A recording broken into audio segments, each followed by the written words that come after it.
Hi everyone, I'm Rajiv. I'm a student at the Takshashila Institution and I'm specializing in the technology and policy course. Today for this podcast, I have with me my uncle Chandrakant, who currently is an environmental officer on board a cruise ship, and he has extensive experience as a deck officer on cargo vessels, including oil tankers, chemical tankers. So he comes with a lot of experience at the sea. I will be talking about policies and regulations for talking marine pollution. So Chandrakant, nice to have you with us, and we'd love to hear from you. Thank you, Rajiv, for this invitation. And since you have selected this topic on marine pollution, I will be happy to cover most of the insights, whatever has been my experience throughout these years as a deck officer, or for that matter, presently I'm sitting as an environmental officer on a cruise ship. So I'll be happy to cover these aspects, and you may please feel to ask me whatever Yeah. questions you feel like, and I will Definitely. try to. So just to even begin with, why do we even need to talk about marine pollution and ocean health? Why is it even important to discuss these things? When we talk about all the shipping industry, it is the bedrock of all the trade that is happening, right? All the globalization that we see is happening from fuel to oil tankers to different goods and that are there. So we need trade, for having economy. So where do you see ocean health and pollution, being a concern in all these discussions? See, Why? Rajiv, Yeah. when you ask these questions, why do we want this? Why do we want this to be on discussion Yeah. today? Because this maritime industry has been running for several years. Mhm. It's not only this past 50 and 100 years during this technological era, Mhm. but maritime industry was way far earlier, it has started earlier. Mhm. But those days when ships were not very deep draft vessels, Right. they were very, so the trade was very minimal. Right. So in today's date, when the trade is every day, we have been trading from any part of the world to any part, Right. and since this has been the most convenient, Mhm. cheapest, and safest mode of transport for cargo, Mhm. this has no limit. Mhm. So we need to rely on this Mhm. import export on the Right. shipping industry, but at the same time, we should make sure that we do not harm, we do not cause any harm to Right. environment, Right. because the environment is being hampered because of this trade. Mhm. Due to several reasons. Right. So we will try to cover up whichever are the factors that are affecting the environment Right. due to the shipping, or whatever areas which are associated with maritime industry. What I To want to cause marine highlight pollution. is that why we chose this topic is it's not just about the uh, uh, pollution. I mean, it has economic consequences also. Call it intended or unintended. Like while we do all this trade and business, which makes it important for us to give a focus on tackling marine pollution. So, to begin with, could you tell us what are the current policies and frameworks that are in place to address marine pollution? Like we know, pollution can happen to any means. Just accidental, some ship drowns. We see these images of oil spillage and things Yeah. like that. But even someone might do it intentionally, right? See, So, Rajiv. what are the regulations currently in place? Yes, see, Rajiv, there are policies, regulations, codes, and conventions, maritime codes and conventions, everything in place. For example, there is one convention which is called MARPOL. Um, Basically, it is the International Convention for Prevention of Pollution from Ships. Mhm. That is, whatever prevention pollution is being created by ships, how to prevent them. Mhm. So it is a convention for prevention of pollution, Mhm. because it is all about prevention. Mhm. We cannot say that there cannot be pollution, but we can try to prevent it. Right. So the definition of this MARPOL itself, it speaks about Mhm. prevention of International Convention for the Prevention of Pollution Right, from right, Ships. yeah. So these policies are already, policy regulations are already in place. Apart from that, there are local policy rules, or local norms also. Mhm. So apart from international laws, Mhm. we need to be abide by the local norms also. Right. For example, in India, for the maritime sector, whichever ships are plying in India or around the Indian coast, we need to comply. The current government just started one campaign in the year 2022 somewhere. I think 2022, called as Swachh Sagar mission. Okay. So what it speaks about, it speaks about prevention marine pollution, preventing marine pollutions, and banning of, no, not banning of, how to mitigate the single use plastic, Right. and similar ways to mitigate pollution Right. caused by ships. Right. So initially, for example, whichever ships which were passing by the Indian coast, they were not discharging as per the compliances, Okay. because we have some loose grey areas where the defaulters used to find space where Okay. they can discharge, especially during night time. Right. So we were unable to investigate and monitor these defaulters or track those defaulters. So what we did is we tried to encourage the shipping industry by creating shore reception facilities. Okay. Although we had shore reception facilities earlier also, but they were not widely spread all across the ports. Okay. But in today's date, almost we cover all the ports with these shore reception facilities. Reception. Now, how do we encourage shore reception facilities? We receive the garbage, Okay. or Okay. the shore receives the garbage or waste in any forms Garbage, sewage. that is Got being it. created on the ship. Got it. Yeah. So how we are encouraging that we have the facility, Right. we either take it at free of cost or at the minimal cost. Okay. But because worldwide these store reception facilities for wastes are very costly. Right. So what these ships or shipping companies do is they try to avoid these disposals to the shore and rather illegally dispose it off into the sea. Right. And what generally they do it during night time, Right. because they won't be caught. Right. So again, these are the few gray areas See, where we need to work upon. But we have already started this campaign and we are heading in the right direction. So, like compared to several of the developed countries in the world, okay, where do you see India's ability to mitigate all these challenges with regards to, global standards? Now, when we speak about ourselves, we are in the developing phase. But the so-called developed countries, they have already this system in place for since they are technologically far advanced than us. We are in the process, and certainly one day we will be in that position also. But in today's date, they have technological advancements. So by way of virtue of those technological advancements, they can monitor any defaulters even during night times when the Okay. ship is passing or discharging illegally. Right. So they have satellite tracking images which they can capture the images or track them in real time. Are Also. there specific countries that are doing this? For example, US, Okay. they have already this the US Coast Guard.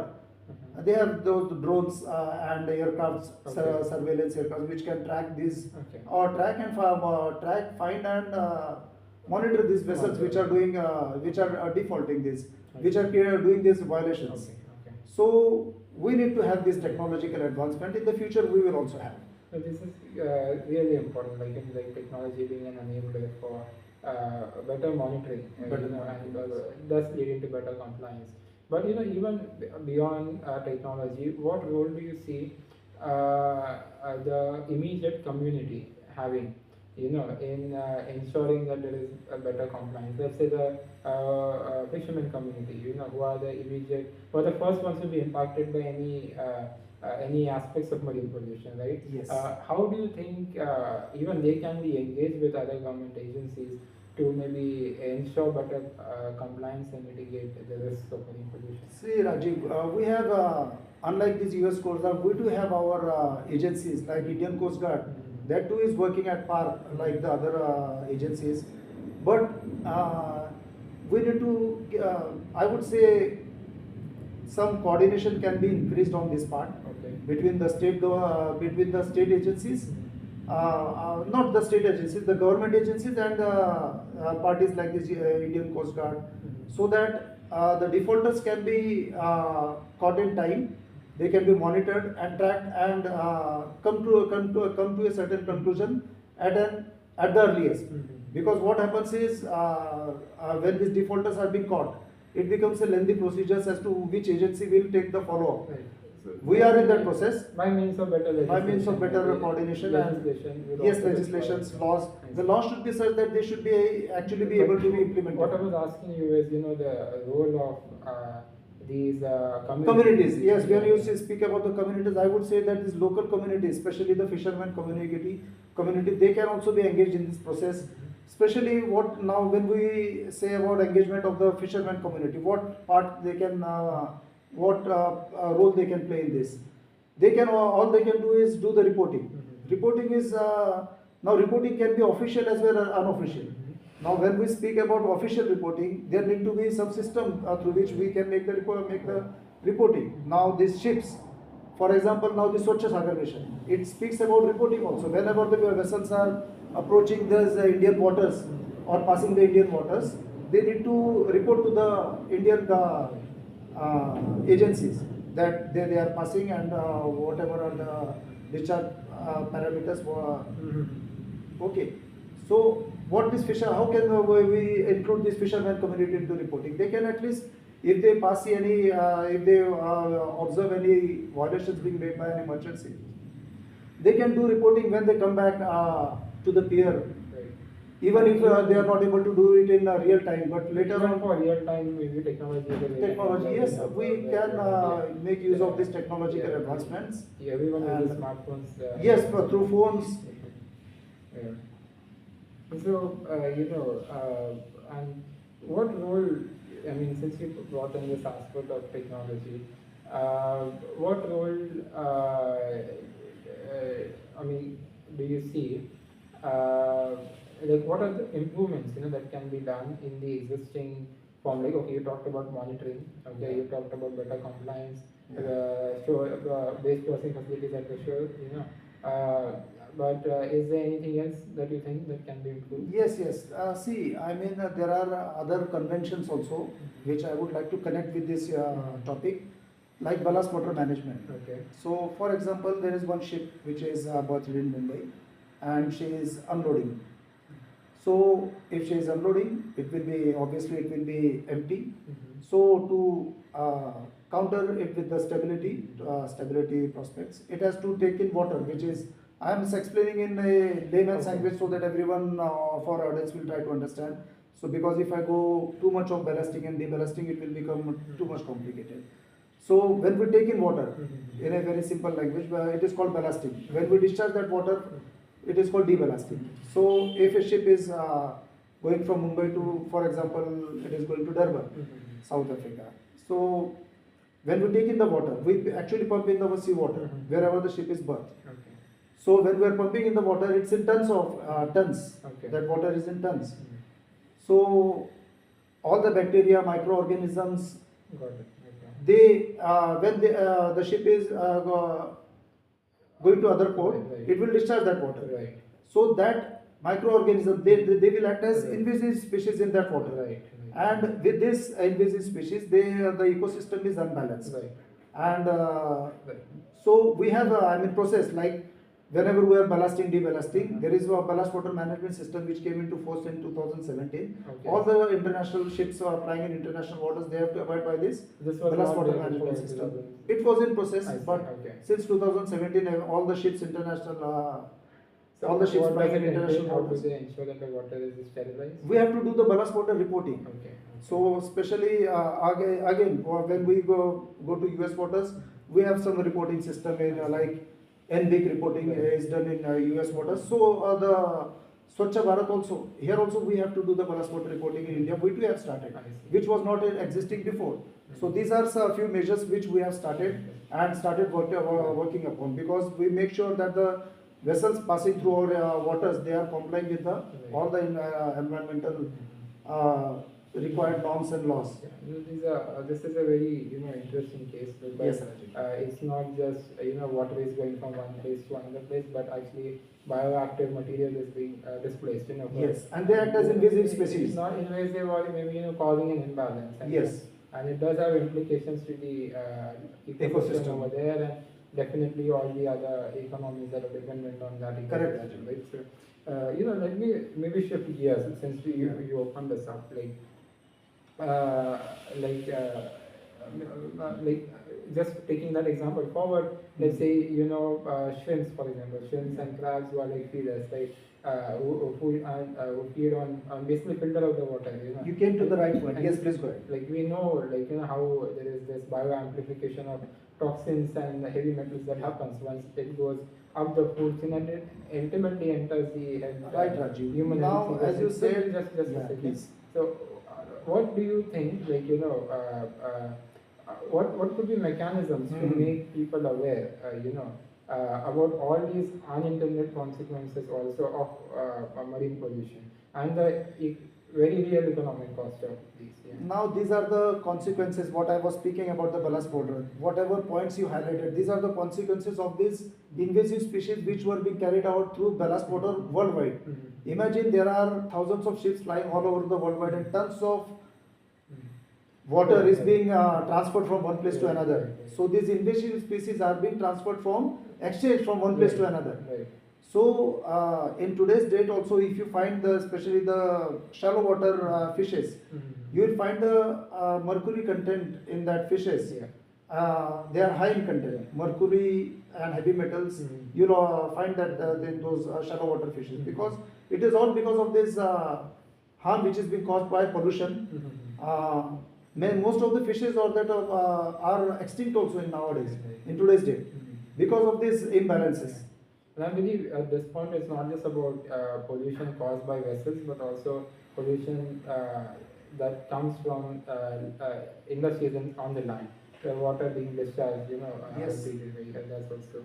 Rajiv, let me cover one more point on this. When in general, what people think is when we speak about marine pollution, so people in general have the tendency that marine pollution is only because of the shipping industry. So it is not only concerned from the shipping industry. Land industries also are equally accountable for this, because there are emissions discharges being done from the land industries also. So whenever they are discharging their waste streams, they need to comply the way we are complying on the ships. So both land as well as shipping needs to comply with their in their own particular areas. It's a very complex and interconnected ecosystem, right? Yes, they do. And therefore, the costs get transferred to the other connected system as well, right? Yes, so, I mean, starting from, as you mentioned, shrimps and food chain, but also the water itself, right? Yes. The water we drink and leaches into the streams. Yes. So, maybe at this point, I would like to ask you, India is a developing country, as we talked about. Trade is very important, and it's a very hot topic also right now. We are seeing, different tariff wars happening around the country, so that's there, and we are trying to find a way out of it. And at the same time, India is also one of those developing countries who is keeping sustainability at the forefront. In fact, we are trying to project ourselves as leaders, not just about marine ecology, but all other aspects also with regards to renewable energy. Do you think India is on the right path? Have we progressed, from where we were to where we are now? And do you see hope in India's story of, trying to have sustainability as an important pillar while we look towards development and growth as well? Rajiv, this is a very good question, because when we speak about scope, I always believe there is always scope for improvement. There is always a ray of hope. We are already in that process, and we are proceeding in the right direction. It's a matter of time. Sooner or later, we will be complying, implementing, and everything will be in place as the developed countries are in today's date. I won't say that all the developed countries are complying 100% to what is expected, but all countries needs to it's a continuous process. Right. So, for example, what shipping industry was creating problems some 20 years before. I am saying 20 years before because I started my career somewhere at that time. So I will just give you an example.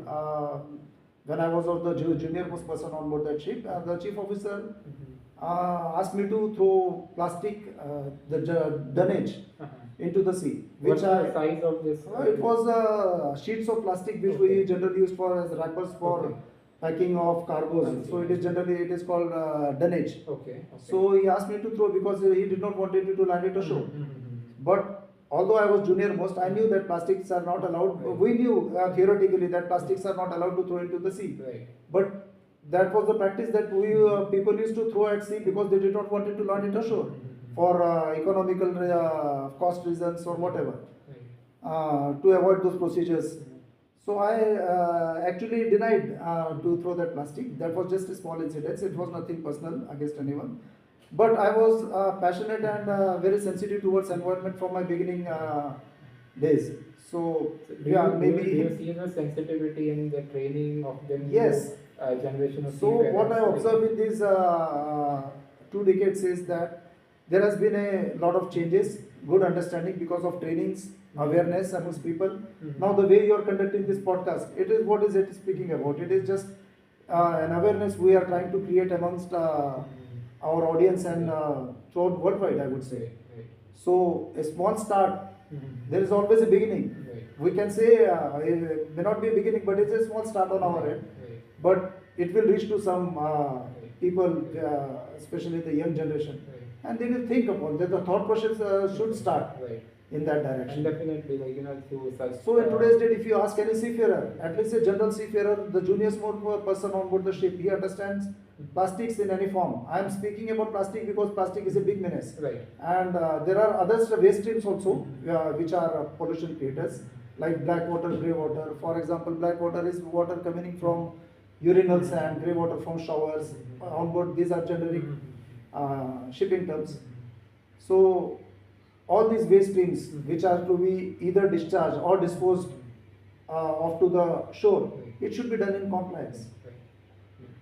And as you mentioned, like that's exactly the intention of the podcast, to make these experiences and ideas, reach to the wider audience. Yes. That even they know that, let's say, a country has its own land, its oceans, special economic zones. They are not just, if you want to secure a special economic zones, tackling marine pollution is an important aspect. Correct. So thank you, Chandrakant, so much for offering your insights, and we hope we can, take this conversation forward.